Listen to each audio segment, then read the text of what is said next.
જમ્મુ કાશ્મીરના પહેલગામમાં થયેલી આતંકી હુમલાના વિરોધમાં વેપારીઓ સ્વયંભૂ બંધ પાડતા શક્તિપીઠ અંબાજીના બજારો સજ્જડ બંધ રહ્યા હતા। બજરંગ દળ અને વેપારીઓ દ્વારા બાઇક રેલી યોજી પોલીસ સ્ટેશન પહોંચી આવેદનપત્ર પાઠવ્યું હતું। જમ્મુ કાશ્મીરના પહેલગામમાં થયેલ આતંકી હુમલા બાદ ગુજરાત સહિત સમગ્ર દેશમાં એક સમાન આક્રોશ જોવા મળી રહ્યો છે। શક્તિપીઠ અંબાજીમાં બજરંગ દળના આહવાનથી વેપારીઓ દ્વારા સમગ્ર બજાર બંધ પાડી વિરોધ પ્રદર્શન કરવામાં આવ્યું હતું।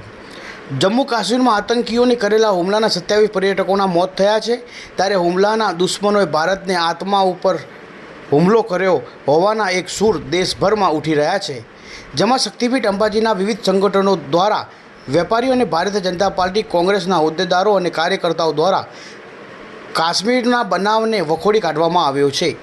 સાથે અંબાજીના બજારો સ્વયંભૂ બંધ પાડવામાં આવ્યા હતા।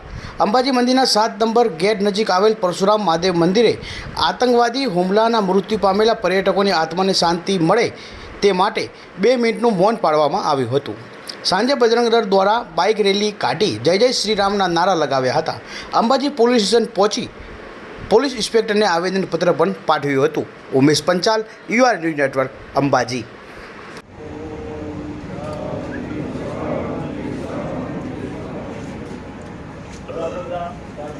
દરેક હિન્દુનો સંતોષ આપણા બધામાં ખૂબ રોષ છે, ખૂબ દુઃખ છે, આપણે કહી નથી શકતા, પણ ખરેખર આપણી વેદના એટલી છે કે ખરેખર આ જેમને આપણા હિન્દુઓને મારી નાખ્યા છે એ લોકોને જાહેરમાં ફાંસી લગાડવા જોઈએ।